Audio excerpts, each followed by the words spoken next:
so much. How are we feeling tonight? Seriously, guys, come on. How are we feeling tonight? I hope you're excited because we have all of the anchors of CBS Mornings here in the house and our executive producer, Shawna Thomas. Exciting, right? And do you want to know why tonight's event is extra special? You want to know? Because some of them would probably be asleep by now because they have to prepare for a very early show tomorrow morning. So without further ado, let me bring them out here. First off, we have Vladimir Duthiers. Come on out.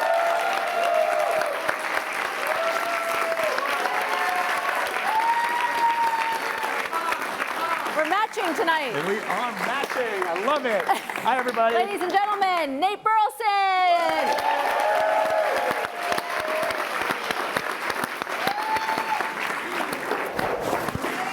Give it up for Tony Dokoupil, everyone.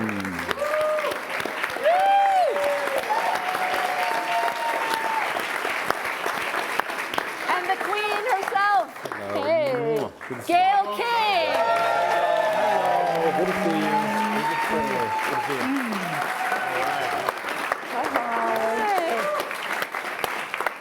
And the captain of the ship, Shawna Thomas, everyone.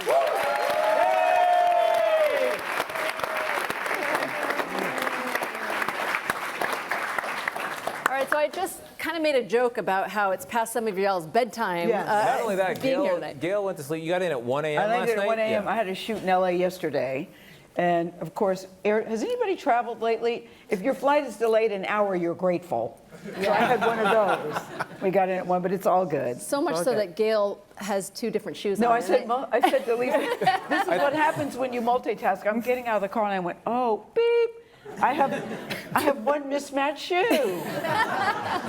But we've been reassured that this What was is your on joke, trend. Tony? That it could have been worse. It could have been 2 left feet. Yeah. And they're the And I same would have height. hobbled out in one of those, too. Well, That's because Gayle has many jobs. She's doing many things today. On top of the interview she had to do yesterday in Los Angeles. Yeah, but Yes. at least they're in the same color family. But we are glad to be here, guys. Glad to be here. Well, I want to get into your personal journey a bit, but before that, I mean, since we do have all of you on stage tonight, what happens if there is breaking news that happens imminently? What goes down, Shawna? We look to Shawna to give us our marching orders. That's right. Well, there's a lot of people in this audience who probably have to get to work, number one, in the front row. No, I couldn't help myself. I did bring my cell phone out here. And I will say that right before I needed to come over here, I did get an alert about there's a McDonald's story that you will see on CBS Mornings, 7 a.m. in every time zone. And that I definitely was a little later here than I wanted to be because my senior producers were downstairs and we were refiguring out the rundown and who was going to do that story and how we were going to cover it. And we now have a 9 o'clock hour on CBS News 24/7 as well as With 5 Tony local and Adriana. stations. Yeah. And Adriana Diaz. So it No, guys, we had a cute moment on the air this morning. We were doing something, and Nate goes, I love that 9 o'clock hour. And Tony goes, I do too. Well, I was thought that was teasing good. ahead. I was like, Yeah. and the guest will be back for more in our 9 o'clock hour. And And like, Nate love goes, that I hour. love that 9 o'clock That's hour. Good hour. So far, so good. And also figuring out what guest we were going to have on to talk about. It's not breaking news. There's an E. coli story. CDC came out with that. And that's a big thing for McDonald's, as well as I got an email from their McDonald's PR person. We want to make sure our national desk has that. So it really is, it's an immediate, this is a story. It's going to be in the A block of the show. That means something else is not going to be in the show. We need to make that decision. And how are we going to cover it? And then how are we going to follow it up with information, especially medical information that the audience may want to know about what that means. So it's literally always going. It's what happens when you take your eye off the ball and have a former president working in a McDonald's, right? You could have this breakout. All right, Just gonna leave that one alone. I'll stop there. But at least he knows that McDonald's has the best French fries. Yes. You can eat McDonald's without ketchup, just saying. Yeah. They have the And best whatever your French fries. politics, Yeah. seeing the French We fries could on agree morning on TV that. did make me want to get them for lunch. It worked as marketing for McDonald's. It worked. Yeah. All right. Let's not go too far off this. I want to ask you all, just if you could briefly tell us about your professional journeys to get to this point, briefly. Briefly. Briefly. Vlad, I'll start with you. Vlad is the most interesting man in the world. He's the Dos Equis guy who wasn't. No doubt. No He's a doubt. what guy? Started when he Dos was a Equis, baby. remember those? Back in 1975, no. I always wanted to be a journalist, but my parents are immigrants, and this is not a cliche. I think if there are people here who are first-generation Americans, they will understand this and feel it, that your parents really believe that there are only three paths for you here in the United States. It's the law, it's medicine, or engineering, and anything else. And your parents aren't even Asian. No, they're not. No, I think this is, again, it sounds like a cliche, but I would challenge you to Immigrants from find where? 'Cause people are like, what is it? What's that? Immigrants from where? Because people are looking at you like, what are you, Vlad? Don't you love how Gayle always only is doing a follow-up question into something that she knows so you have a better experience? That is how that But works. aren't you looking at him going, where is he from? Yeah. What is he? My mother's family originated from Haiti, and my father's family originated in France, and they were both born in Haiti, and they came here in 1963, so quite a long time ago, for school, like a lot of immigrants do. And for them, the idea of going off to be a professional flautist or a Shakespearean actor or a cartoonist or any of the other myriad ideas that I had when I was a child was considered a hobby and not something that you do for a living. And so I spent 20 years in finance on Wall Street, working for the second largest investment management firm in the world, and I, had a really great career. But at one point, close to my 40s, I sat back in a hotel room one day after I had a conversation with someone. I had an epiphany, and I went back to my hotel room and I wrote down on a piece of paper, what did I want to be when I was 7 years old? And when I was 7, I used to watch 60 Minutes, and I idolized Mike Wallace and Ed Bradley, and I used to watch Today Show. Brian Gumbel and Tom Brokaw and Jane Pauley were just like fixtures in my house. And I wrote down I wanted to be a journalist. And I was almost 40, and I wasn't sure how to do that. So I started to sort of investigate it, and to make a long story short, I ended up as an intern, an unpaid intern at CNN, working for Anderson Cooper. In your eventually. 40s? In my 40s. I think I hold the record for the oldest intern at CNN. And a chance meeting with Anderson when I was still in grad school, my professor leaned over and said, he's going to be an intern at CNN. And Anderson said, come and see me when you start your internship. And I did. And he was intrigued by why I was an intern and we were the same age. And he's like, I don't get that. And that was that meeting. And this is how life can be serendipitous and also horrific at the same time, which is sort of a microcosm of our profession. That meeting happened about a month before the earthquake in Haiti. And on the night of the earthquake, I had left work. I was still at the time finishing up my internship with Christian Amanpour, and I get a call from Anderson and his producer, and they say, there's been an earthquake in Haiti. We don't know how bad it's going to be, but Anderson says you speak French. Do you want to go with him to be his PA? He's leaving in 2 hours, be at JFK. And the answer is And no. I said, The answer is okay. yes. And I got to the airport, and everybody, all those people that I mentioned, the people that I grew up admiring, they were all in this waiting lounge, waiting to get on this plane to Haiti. And we went there, and it was, it was the biggest story in the world, and we were there for almost 2 months straight. And I got hired as a staff PA on the show, and then eventually just worked my way up to correspondent. I became CNN's West Africa correspondent in 2011, and I got to CBS in 2014. Vlad wins for best backstory. I mean, Lisa, why did you start with him? I know. He wins for best backstory. No doubt about it. Yeah, I know. Nate has a NFL, Yeah. then me. You're going to talk about Oprah. I'm not telling these stories. Oprah who? Yeah, my friend Oprah Washington. Yeah. Nate, you have a good story. Come on. Yeah, so, I'm an 80s baby. I was raised in the 90s, influenced by the 2000s. So I was that child that sat in front of the television. It was appointment TV, and I knew I wanted to be on that TV.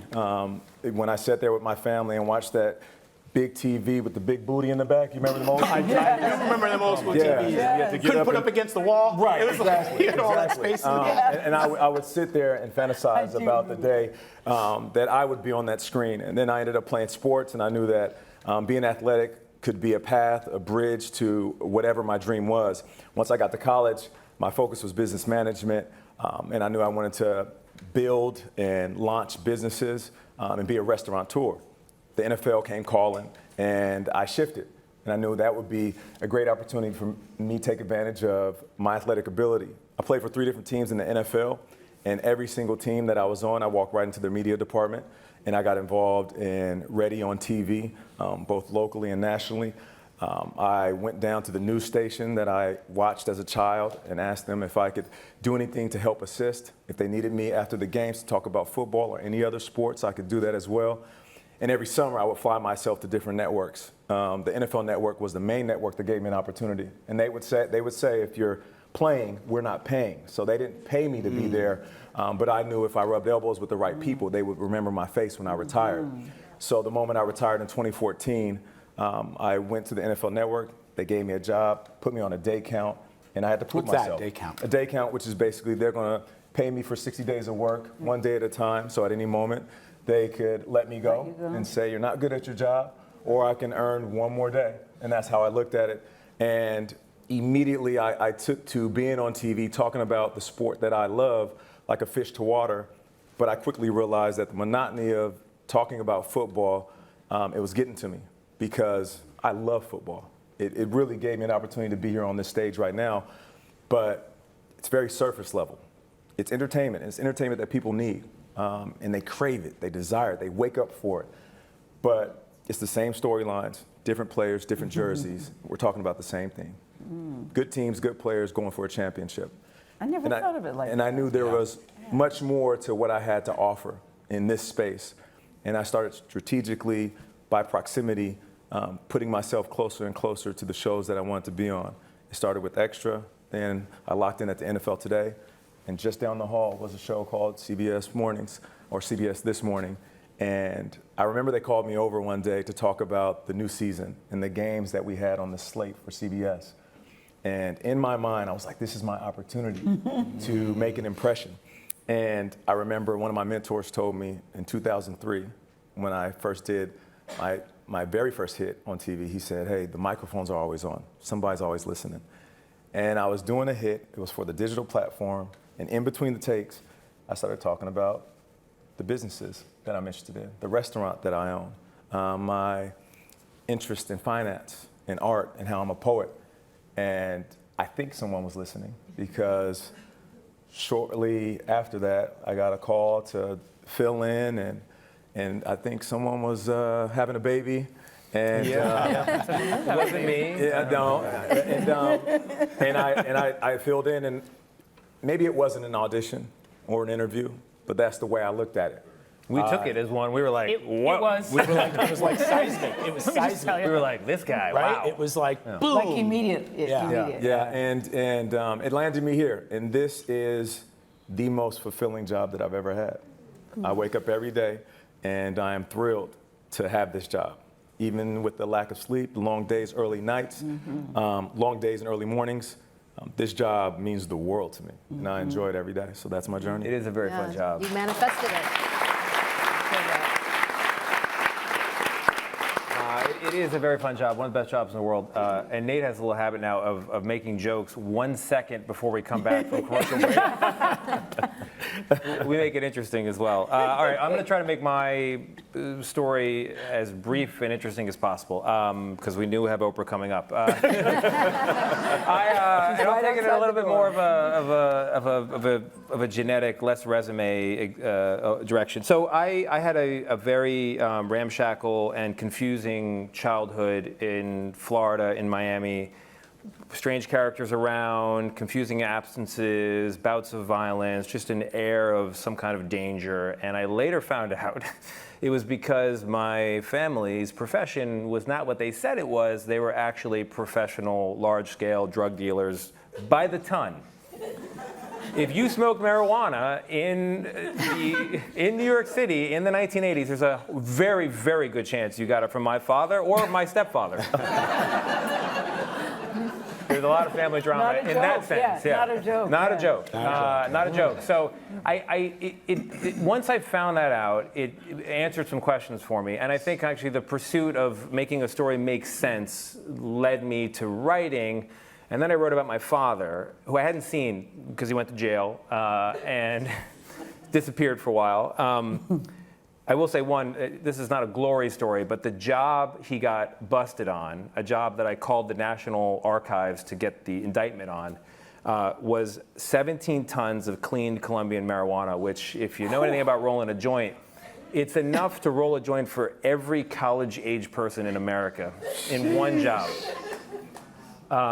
It was a $10 million wholesale job. So I go to find him. I haven't seen him in 15 years. He's like a rangy, weird animal. He's still got all this like kinetic energy. He doesn't stay still. And at a certain point in chatting with him, asking all the big questions, I realized actually that the thing that I was doing at that point, writing for the old Newsweek, traveling the country, coming back with stories, was actually, in a weird nervous system sort of way, exactly what he did for a living. What do I mean by that? He was staked money to go down with his partners to Colombia, bring back something special, and then change people's mood. Make them feel something. That's a fact. I feel you. Yeah, it's real talk. We say metaphorically that information is a drug. It is a drug. Yeah, no doubt. And No doubt. You are your father's son. Your father's and very we're dealers. proud. I love this job in part because it has taken me to all 50 states. I've talked to people of all walks of life, and you come back with something every time, and you put it together in such a way that when it goes out there into the world, people feel something, and that is the privilege of this job. Yeah. I totally agree. And hopefully it's something really good. They feel as good as my dad's customers felt. And you I'm thought trying your to story wasn't interesting, Tony. Hello. No, it's very interesting, but It's like very interesting. I always bring it up on TV because I think people think my dad was like a law school dean or like a congressman or something. There's something about my hair that makes you think privilege. Yeah, privilege, and it's like nah. Privilege? No. It was rough. It was rough. I know. Yeah. I'm trying to think what story I could make up about my life. I got nothing. Your dad was in the CIA. Your father's secret job. Yeah, we always joke that Gayle's dad was a spy. He That's was the Gayle's running not joke. spy. I often think, what would your father think about the Middle East right now? He lived in Turkey. He was working for the U.S. government. He had a secret room that they weren't allowed to go in. He had a ham radio habit. Like, he had multiple passports. This guy we found a mustache in the drawer.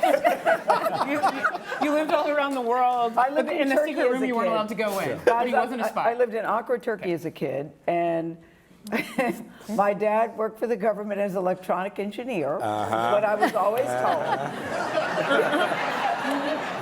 And so when we lived in Turkey from first grade to sixth grade, we didn't have television. No one did, you know. So I was a voracious reader. I had this thing called a library card, and we went to the library all the time. So I was always a big reader.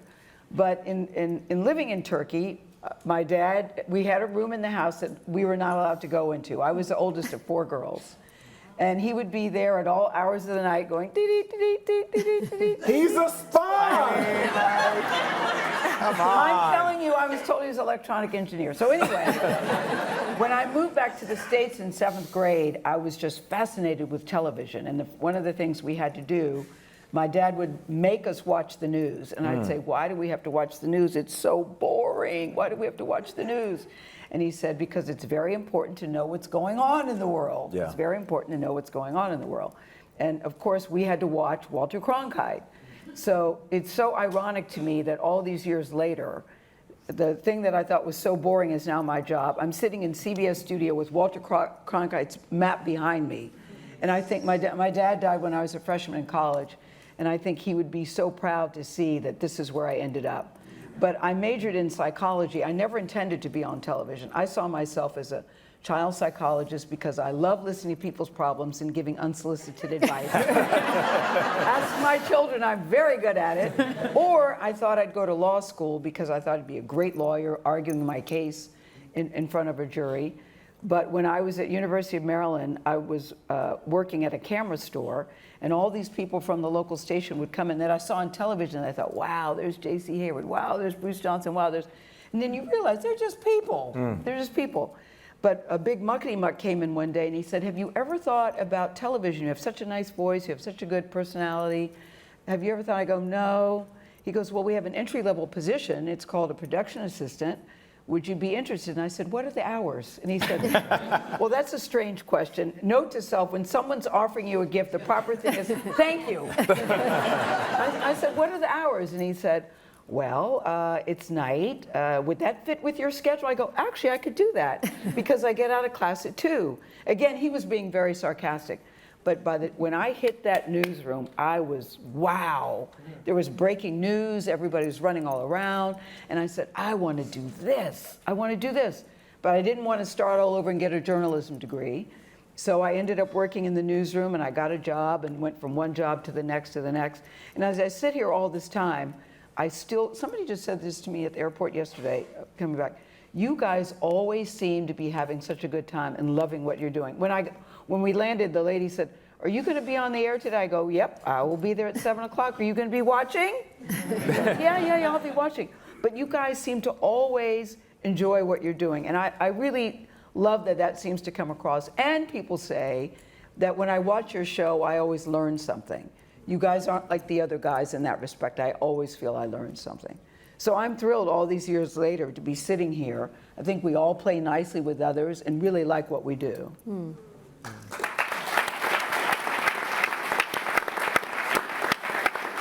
Shawna, what led you to this place? I'm just lucky to be here. My story is so normal in comparison. I grew up in Houston, Texas. Tony and I went to the exact same university at the exact same time, went to George Washington University, did not know of each other at all. Different academic programs. Different academic programs. Yeah, graduated the same year. Wow. But I went for political communication. I really thought I was going to go into politics or communications. I am that person who is like, I have a plan. But before that, I went to a performing arts high school with Beyonce, Shawna weirdly. sings. And Do you sing? Yeah, but I Shawna went for sings. theater. She can sing. But I went for theater, and then I went to a math and science boarding school, and then I went to GW for political communication, and that was really either to work in politics or do communications. And the only internship I had was with actually Fox News in their White House unit, and then got hired part-time by Fox News. And when the thing that really clicked, and I grew up watching Meet the Press as a child with Tim Russert, with my mom. When my mom got mad at my father in the church that we used to go to all together, she got mad at the pastor for saying something sexist, and so we stopped going to that church, and my dad just went by himself, and we watched Meet the Press on Sundays, and I got in my head like this idea of like politics and news, and my parents they weren't involved in politics, but they were very interested in politics, and that idea of voting was very important to them, and that you needed to know about the world around you, and you needed to vote, and that that was, in some ways, that is the one equalizer that black people have, even when people make it harder to vote or whatever. That is an equalizer. You need to know about your government. You need to do that. So that was really instilled in me, and I ended up, at Fox News. And on September 11th, I was in DC, and the only thing I could think after watching it on TV and getting the phone lines back, because the government commandeered all the phone lines in DC, was I called Fox, and I was like, what do you want me to do? And they were like, I want you to walk to the White House, pick up tapes, walk it to 400 North Capitol where Fox News was, and I worked the rest of the day. And I've always had that in the back of my head is like, oh, the only thing I could think to do after I actually talked to my parents was, I should be in a newsroom. I should be in a newsroom. I should be doing something, because I could see the smoke from the Pentagon from the roof of my dorm. And since then, other than the detour when I lobbied for the meat industry for 2 years, I rewound that, went to graduate school for journalism at USC, fight on, and then started working an entry-level job at NBC News in New York, and worked my way up mostly in political news. And at a certain point, this job became open, and it was an amazing opportunity. I luckily was able to get it and ended up here. And she's very good. She's very good. The thing that makes Shawna so special, and we've had a lot of good producers, a long history at CBS, a lot of good people, but she's uniquely talented because she's both the smartest person and true. the person who understands the theater of it, Yes. and the person, because of that background where there was lobbying, there was working for a partisan station, there was studying political communication. You also know what the people who come on our show are trying to do. Yes. And so the conversations that we have before a guest is on, I find to be so valuable. Yeah. So from top to bottom, I actually think you're what holds this show together. There's plenty of times. Yeah, definitely.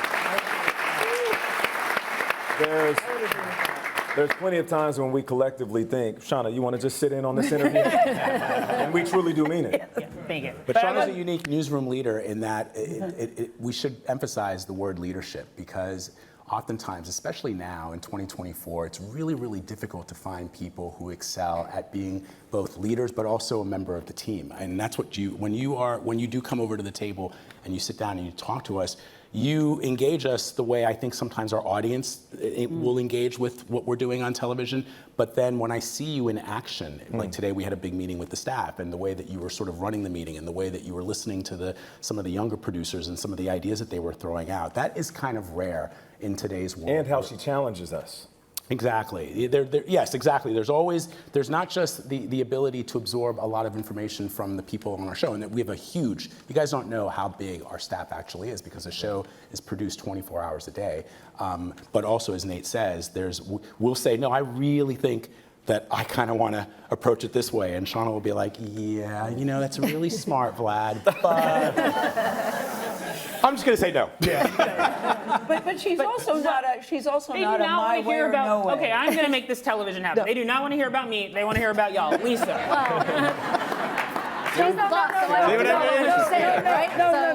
No, but she's also not a my way or the highway. No, she's not. Right now I am. We can have some very spirited conversations.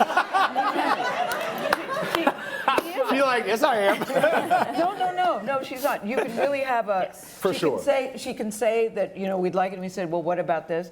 She's open to ideas, but at the end of the day, she makes the call. That's right. No doubt. That's the That's thing. right. Well, Yeah. Gayle, I'm And going so to give you you have to another. know I'm going to that. give you another way to wax poetic about Shawna, because you are the veteran here. You've been with CBS Mornings. I'm last man standing. You're last man standing for 12 years. Yeah, It's gone yeah, through yeah. multiple iterations. But can you talk about how the show has changed, and also how the news landscape has changed over the more than decade you've been here? Well, it's no longer 24/7. It's 24 seconds. That's literally how quickly things can change.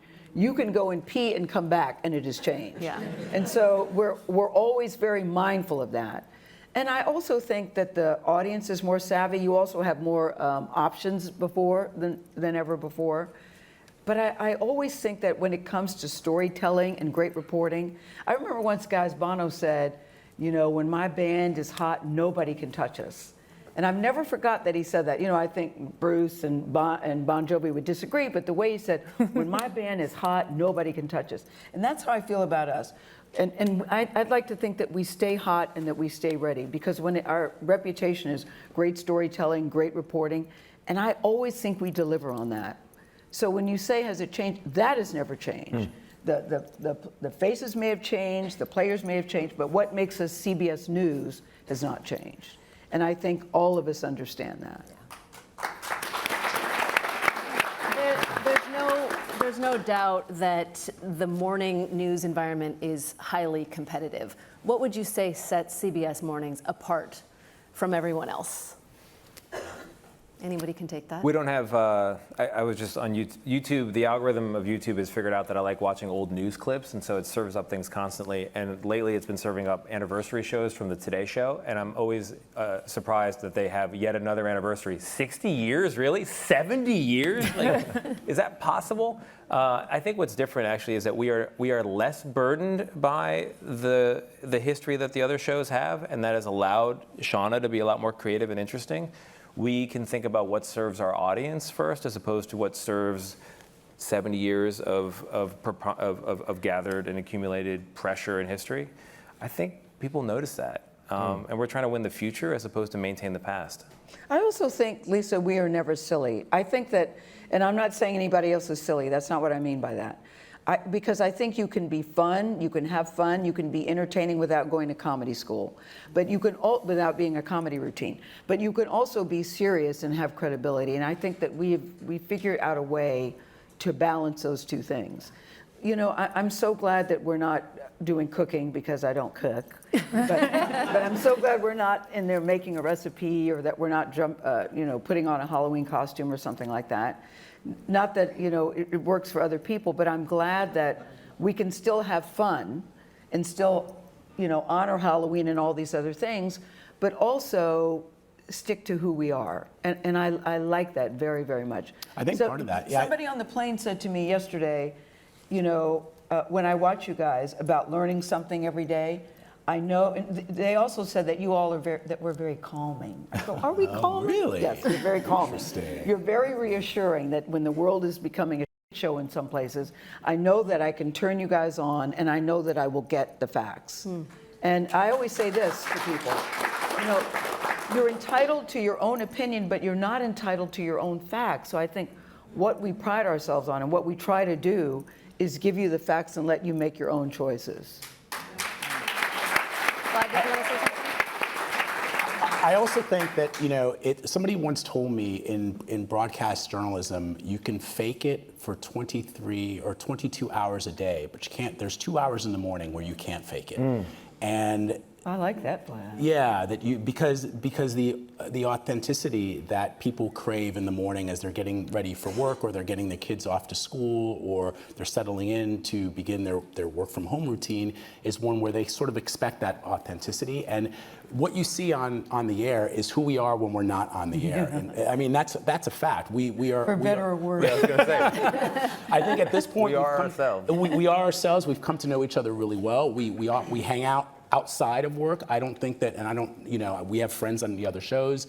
I know for a fact that they don't have a social life outside of the broadcast in the way that we do, where we go for each other's birthdays, or Nate has a big Halloween party that he invites everybody to. You just can't fake that. So when people say to us that we're a calming presence, or that they expect, you know, great storytelling from us, but also, and we know how to have fun, but we also know how to deliver the news when the moment calls for it. I think that's because that's who we are in real life. And we care.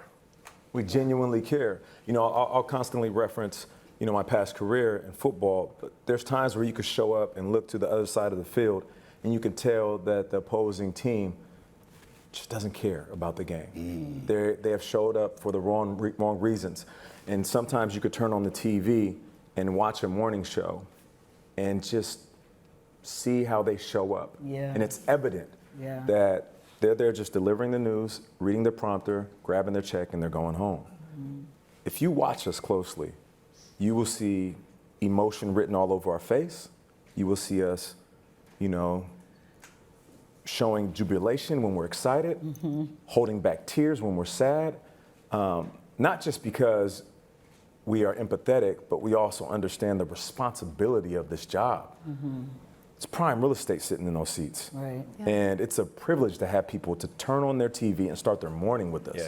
And we think about that every single morning. There isn't a day that goes by where we just mail it in and show up. And that's evident by the fact that whenever one of us can't be there, we hate it. Right? Don't we all hate it when we're like, oh, I got to go on assignment, and I'm like, but I'm going to miss the show? Like, I don't want to miss little kids like, where are you going? well, I don't want to miss the show. Right, Gayle? Like, aren't we all, when are you coming back? Right? And I know our viewers noticed as well, because Vlad had a couple shoots and then a week of vacation, and you were gone for like a little bit of a stretch. And a neighbor of mine got my phone number off of a neighborhood association list and called me, and she was like, I'm sorry to do this, but Vlad has not been on for a while. Is he okay? I just want to make sure he's okay. Did something happen to Vlad? Which then he tells us, and the thing is, then we started saying Vlad's on assignment or Vlad is on vacation. We want to make sure people know that he's okay. He's all right. But, and I know they said they bring themselves, this, like, what you see on TV is them, but it is also a lot of research and a lot of work behind the scenes. It's not just that they show up to work and they're like, what are we doing? No, there are books to be read, there are movies to be watched, there are articles to be read. It is them, but it is them. We have homework. It is them Every having homework, done a lot of homework Lot of coming homework. in to try to give you as much information as possible to make you smarter, make you think, make you feel. No, I don't know how many times people have come in and said, "You watched the movie? Yeah. You read the book?" Yeah. Yeah. And I said, "Listen, it's a privilege and a responsibility to do what we do, and the fact that you're coming here to see us." Yeah. I think I always say we're professionals here at CBS. Yeah. Yeah. But so many people Remember said, Jerry "I can't Seinfeld? believe." Yeah, When Jerry said that. When Jerry Yes. Seinfeld came on our show, Yes, he did. We before the segment aired, Yes. like we were in his dressing room and we were like, okay, I have a list of 50 things that I loved about your movie, and even he was shocked at and then after he finished the actual interview that we did on the air, he gets up and he's like, guys, I've been doing a lot of press, like with everybody, and this is by far the best interview and the best time that I've spent promoting this film. And we were like, Yeah. who doesn't want this movie's awesome? But every time someone says that, I'm always like, what is happening at the other places? Right. Yeah. She said.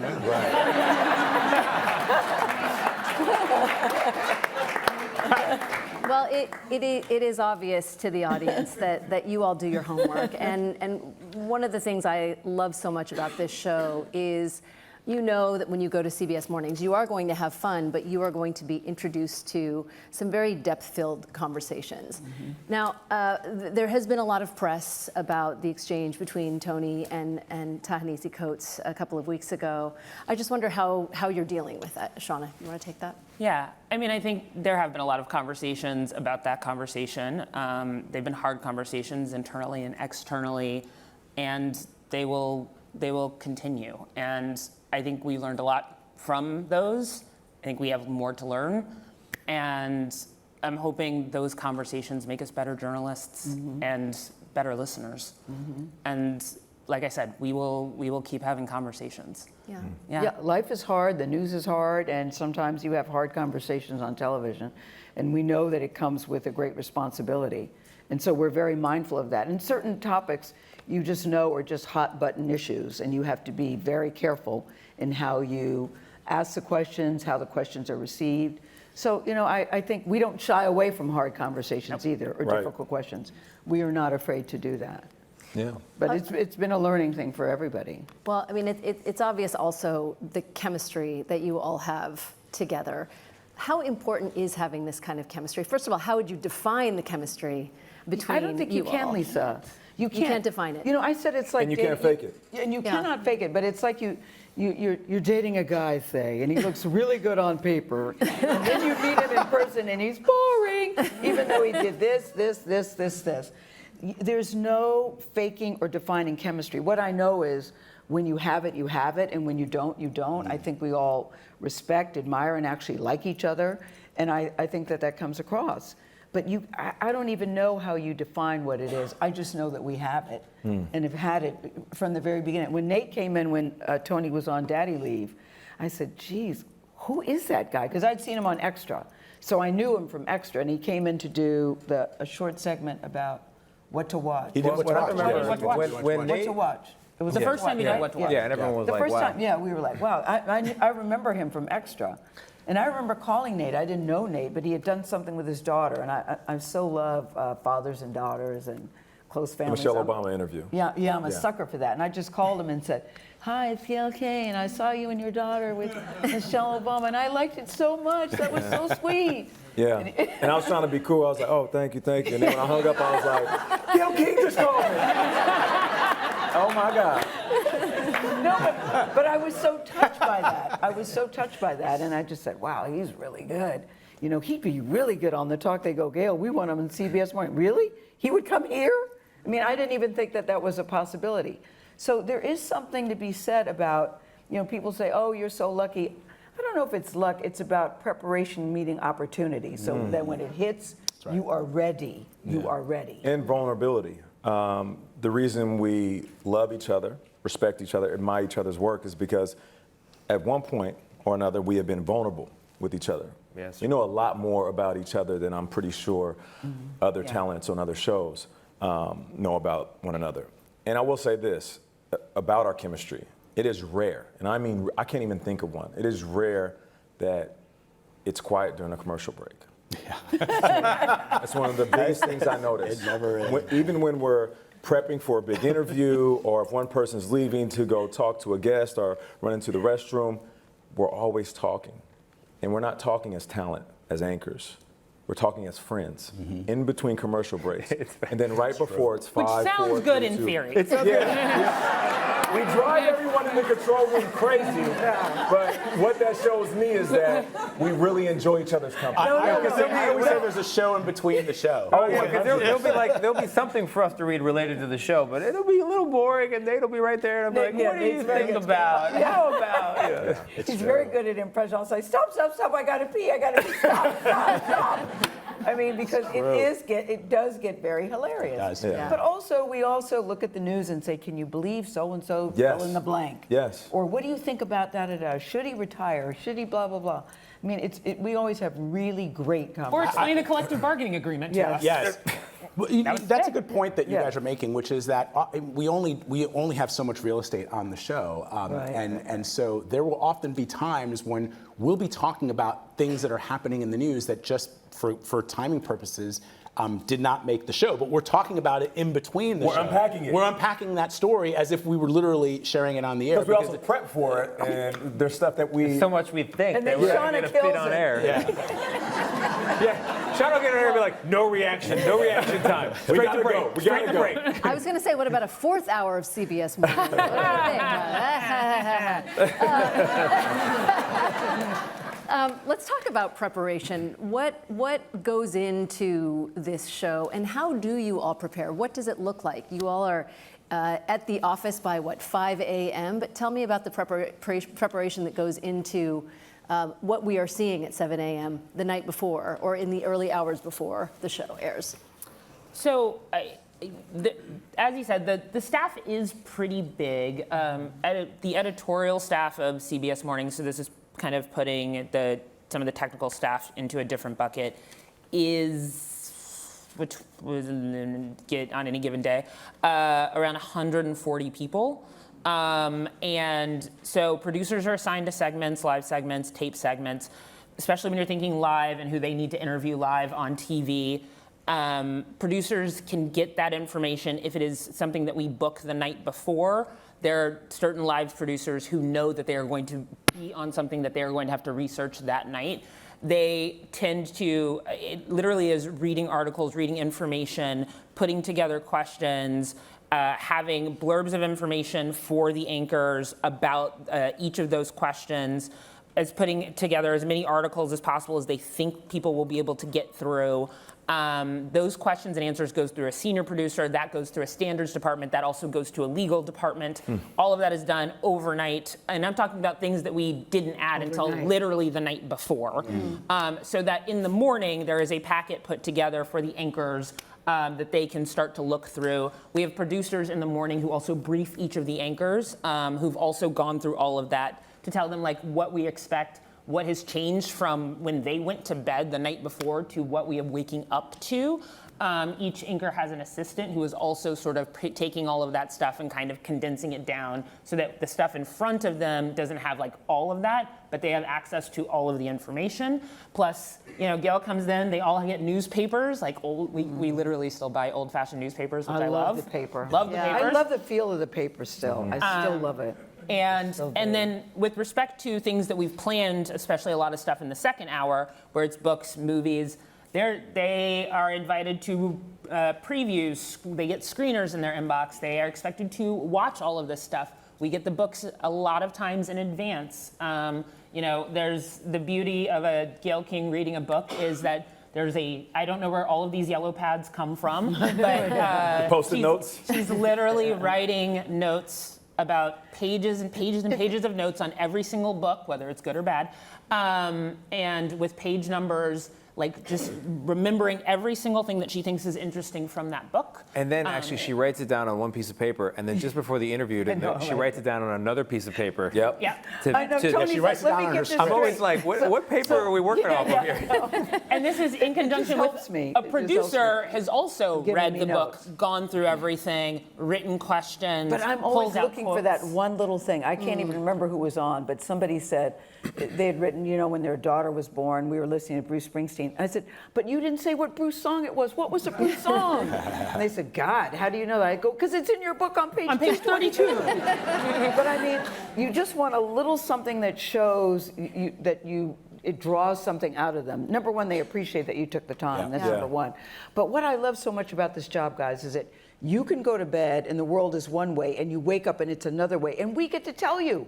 And we are the first people that you get to hear it from. But talk about that pivot, because Shawna, as you were saying, things are pretty well planned by the time the red light goes on at 7 a.m. But what happens when there is breaking news? How do you pivot? How do you decide who's going to go and report which story, et cetera? Depends on the story. It really depends on the story. There's sometimes things break and you say, we're not going to be able to do this well or do this justice in the 2 hours that we have. We need to give this more time. We need to gather more information. The network, the news organization as a whole needs to gather more information. So for our show in particular, we are going to wait till the next day. That doesn't mean you're not going to get that on the CBS Evening News. That doesn't mean that you're not going to get that on CBS News 24/7. But then there are things where it's like, this is big. And what starts to happen behind the scenes is CBS Mornings is part of CBS News. There is an entire apparatus of producers, reporters who are gathering information. And I think the latest example of that was, is Sinwar being killed by Israel. And the way that kind of works is there is literally the Israeli Defense Forces put out a statement saying, we think we killed the head of Hamas. That was literally the statement they put out. And then you have Margaret Brennan in D.C., who is the moderator of Face the Nation, who is also chief foreign correspondent, has an amazing array of contacts. She starts making calls. We start sending emails and Slack messages, and you start having information flowing. You know which information is reportable. You know what information is not. I start to see this happen, and I see that statement from Israel. And am I going to change in our 2 hours? Am I going to change the show based on that? For this particular show and something that is of that magnitude, I'm also talking to our head of specials. I am also making sure that, hearing whatever is coming from Adrian, who's the president of our news division, and trying to figure out, okay, is this worth changing the show over? Nope. Until we get confirmation that is actually the head of Hamas, we're not going to go with that information. Even though other people may be reporting it. Even though they might. CBS has this thing about we have to confirm and verify. I know, but I'll say, but so-and-so's reporting. It doesn't matter. We have to wait. Yep. So we're not in a race to be first. We're in a race to be right. Exactly. Well, and I think that's an important thing to note when there is this perception that mainstream media is fake, and I think it's important for people to recognize the confirmation process that has to happen before anything is reported on the show. Yeah. But you lay the groundwork for it. So I was part of the process of laying the groundwork for, okay, if we find this out, we're going to go up with a special report. And it's going to be someone from this team that's going to do it. We are going to have Margaret Brennan in D.C. We're going to have someone at the White House. We have someone in Israel. All those people are put on notice. All of these people are trying, and their producers are trying to gather information once we get that confirmation. And we didn't get that confirmation in time to do it with our team. But what we did do, because of how our show works, is we changed the West Coast version of the show to say, here is what we know. We know what Israel has told us. And we, basically the first block of the show, that was inserted into it. We taped that, and we changed what Los Angeles saw instead of New York. So that we were saying, this is a story that's coming. You will get to see more on CBS News 24/7. But only what we know at that point. But lay the groundwork for if we have to go with big news. And there's an entire process just to do that.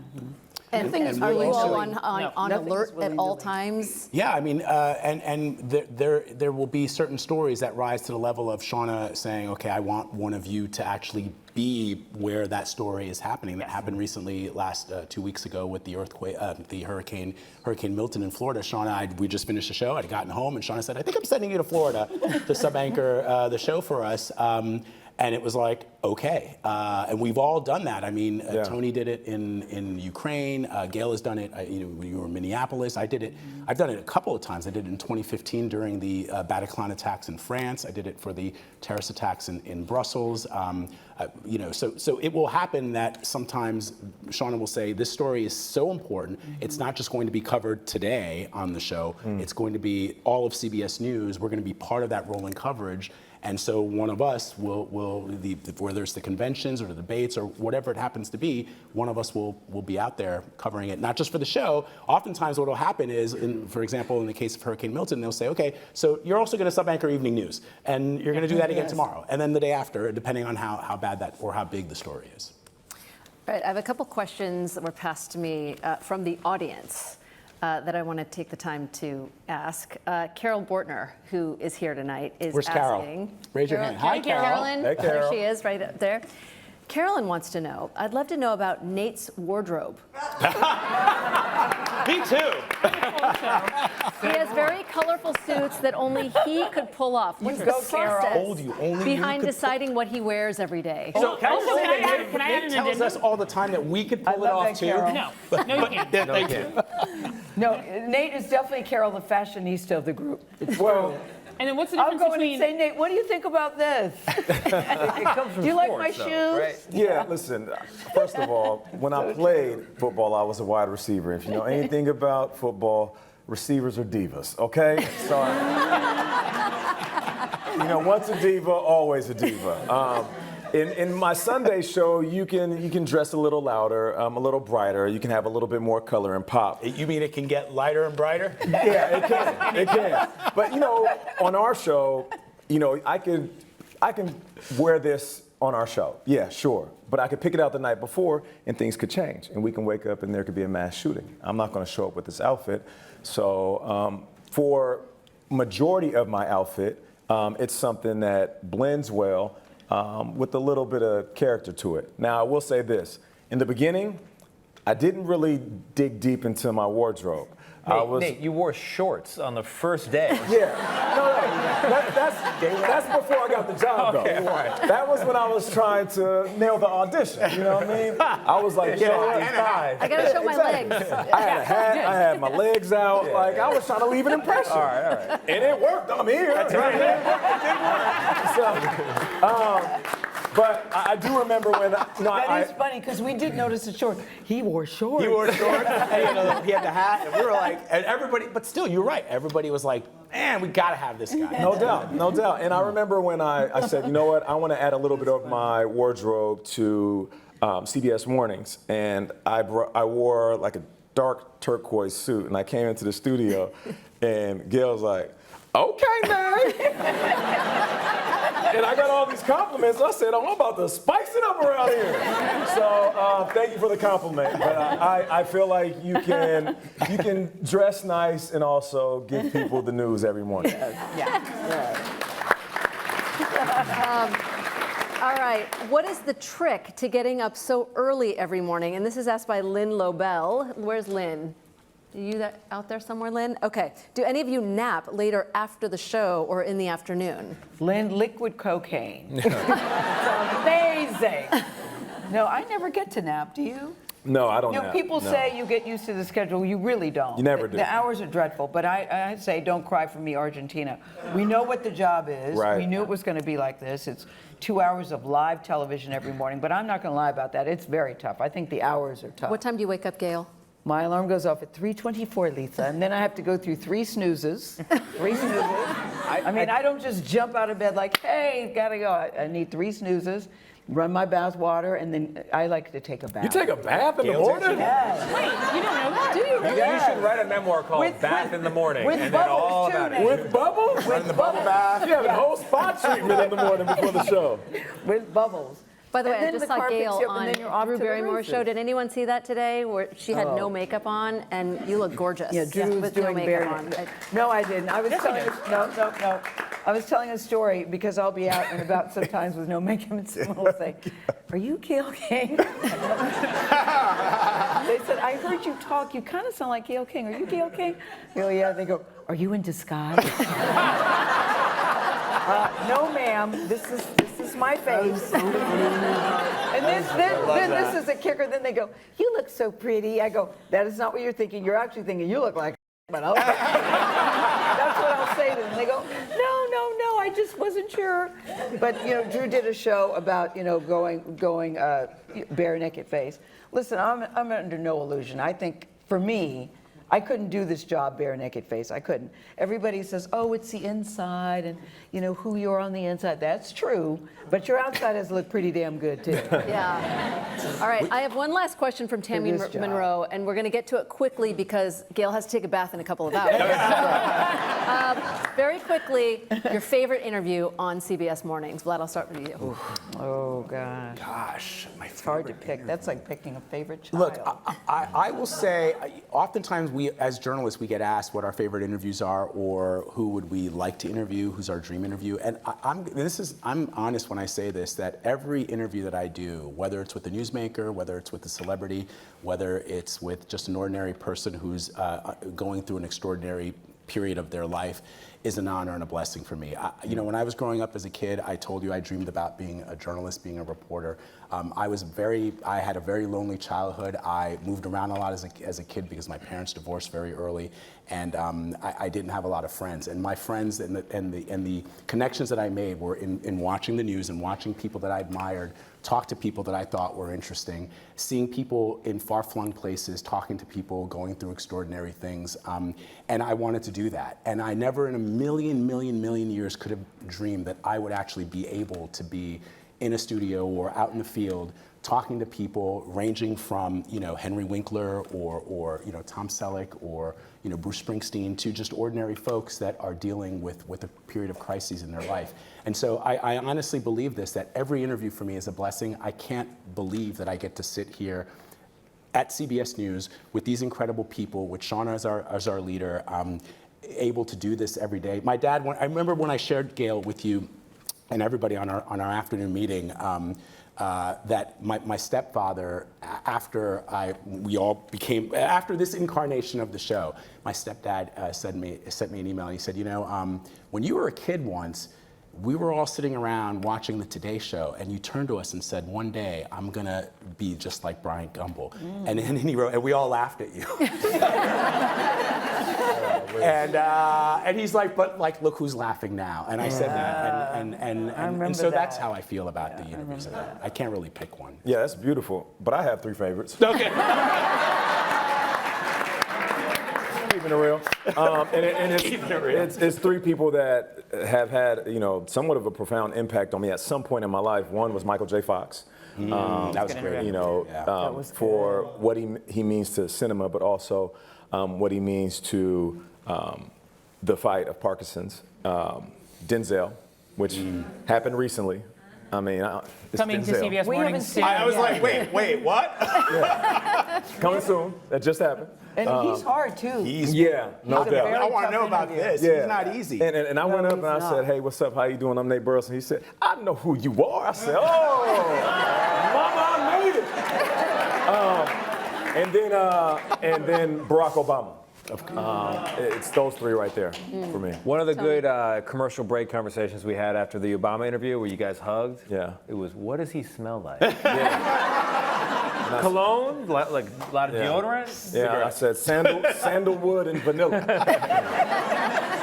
I dapped him up and I was like, that's creepy. I didn't do that. Don't tell Barack I was Service was like, The Secret Service pulled out their guns and said, back away. Okay, we need to see these commercial conversations. This is it. This is is a something the show, world Lisa. wants to know. Also, it's a good conversation because all the camera guys, they come out and they look around and they want to see what the answer is. I've done a lot of celebrity interviews. People forget for Sunday morning. I did Dolly Parton and Steve Martin and Harry Styles and Jennifer Lopez and a lot of that. But I do more on the Vlad end of things where I like talking to everyday Americans. I think people are Tony's incredible when he does Man on the Street. Incredible, second to none. Really. I do Man on the Street when there's no. My wife is annoyed at me because I'll walk up to people and be like, "What's the truck for? Why are you wearing those shoes? What do you think of Georgia?" And I just like hearing from people because part of the reason I love TV so much is when you see a person, what they're wearing, the way their voice sounds, the way they talk, the words they use, it's all a signature and it tells their whole story, even if they just give you a couple sentences. One that was really the one I really liked was just a couple weeks ago in Georgia, actually. There was a guy at a barbecue place and he was wearing a Harris hat, but it was kind of a Republican area. And I asked him about the election, and he said that he was voting for Harris, but his neighbors were voting for Trump. And he said in 2020, their car broke down, and he gave him a ride to the polls. And I said, well, here's an ethical quandary for you.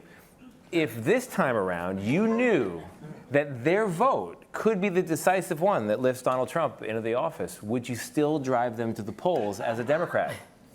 And he said yes. He said yes? Wow. He said yes. And I thought that was so beautiful. I love that. I love that too. Gayle, The do you fact have a that you asked favorite? that question, I think that's good. Just the fact that you asked. Gayle, I'm interested in your answer because Gayle has interviewed Everybody. And also knows Everybody. everybody. and knows everybody. No, I don't know everybody. I don't know everybody, but R. Somebody said R. Kelly. Somebody said R. Kelly. I said favorite interview. It's not R. Kelly's favorite interview. No, it is not. R. Mine Kelly's like, would hey, my be, favorite interview. It is hard to pick a favorite one because I really do like it too, but Jay-Z was big for me because he very seldom gives interviews, and I begged and groveled, and I don't mind begging and groveling for That was a something I good really want. You know, when you say no to me, if it's something I really want and I really believe in, no spelled backward is on, and so it's sort of like game on. It's the beginning of a conversation. So when he finally said yes, I was thrilled, and I was really excited about how that turned out, and it ended up being a primetime special. But another one that stands out to me, I anchored the news in Connecticut for 18 years. 19 years, yeah, I was in Connecticut. Do you remember me, Gayle King, Eyewitnesses from the Berkshires to the Sound, from wherever you live? This is Gayle King, Eyewitnesses. Shout out to our affiliates. Yes, I can still remember it. But when the Newtown shooting happened in Connecticut, I was here at CBS, but I felt such an affinity for that community and the people there. And you know, when you're talking to parents who have lost their children, I keep thinking about these little kids, guys, with their baby teeth. They were 6 years old, sitting in their chairs. And I've since become friends with some of the parents. And I still stay in contact with them. Whenever there's a shooting, I'll call just to check because, as you might imagine, it's very triggering. So those people mean a lot to me. It's great to have celebrities. Yeah. And especially when the celebrities turn out to be who you hope they are. Right. You can meet some celebrities, you go, God, you're not even nice. They shall remain nameless at this time. And then there are others that you meet and you just think, God, you're just exactly who I thought you would be. But it's I hate to say regular people, we're just ordinary people. I hate to say that, but the people who you know that are just like you and who are doing really extraordinary things, like David Begnaud's stories are some of the best that we do. Yeah. You know, if we could all meet people the way he meets and the way he tells the story, that's what I mean about CBS. Storytelling. Storytelling. It's those kind of stories that sort of pull at your heartstrings are the ones that get to me. Yeah, because in a good way, you know, whether it makes you cry or whether it makes you laugh or just makes you feel warm and fuzzy all over. This has probably happened to all of you where you'll do an interview and not with a celebrity, not with somebody who's famous. Yeah. And that was sort of what I was getting at earlier, which is you'll tell someone's story and they'll say, you know, just thank you for sharing that, you know, because many people think it's a cliche that we sometimes do offer a voice for people who don't have one. They have their own voices, that's clear, but we have this platform, this incredible platform at CBS News, and oftentimes if it were not for the correspondent or reporter, in this case us, speaking to that person and putting their words And amplifying their stories, you might not know about them, or you might not. The fact that Gayle is in touch with people, the parents from Newtown, says a tremendous. Oftentimes, people think that we just move on from a story. Almost none of us do. Right. All of us have covered stories. Forever connected. Terrible stories, horrific stories that have devastated the lives of people and. That you never forget. You never forget, and forget. you keep them. You carry them with you every time you go out into the field to do another story. Every time we cover a mass shooting, every time we cover a natural disaster or a war, I carry the voices of the people who've come before, who've lived through these very moments that we're covering today in the next news cycle. Yep. And I think that is true for all of us. Last question to you, Shawna. What do we have to look forward to on CBS Mornings? Election day. Election day. Oh, that kind of consequential. 2 weeks from today. Election. 2 weeks from today.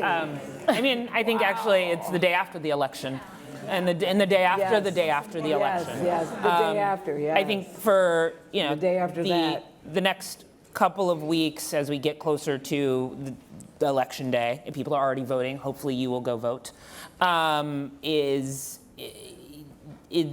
that the election will most likely not be decided on that day, on that Tuesday.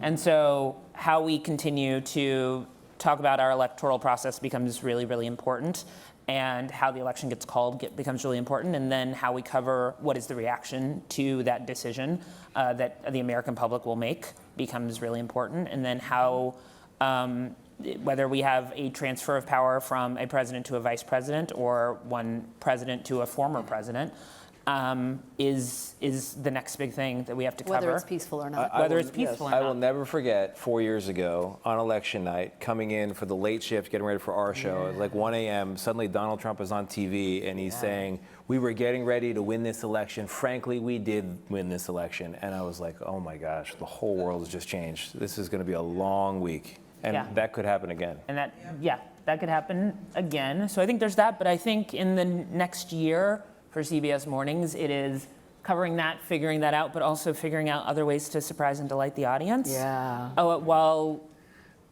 telling the story of the American experience, because any way it goes, you are either going to have a former president who took 4 years off and comes back, that will be an interesting landscape, or you're going to have the first woman of color leading this nation.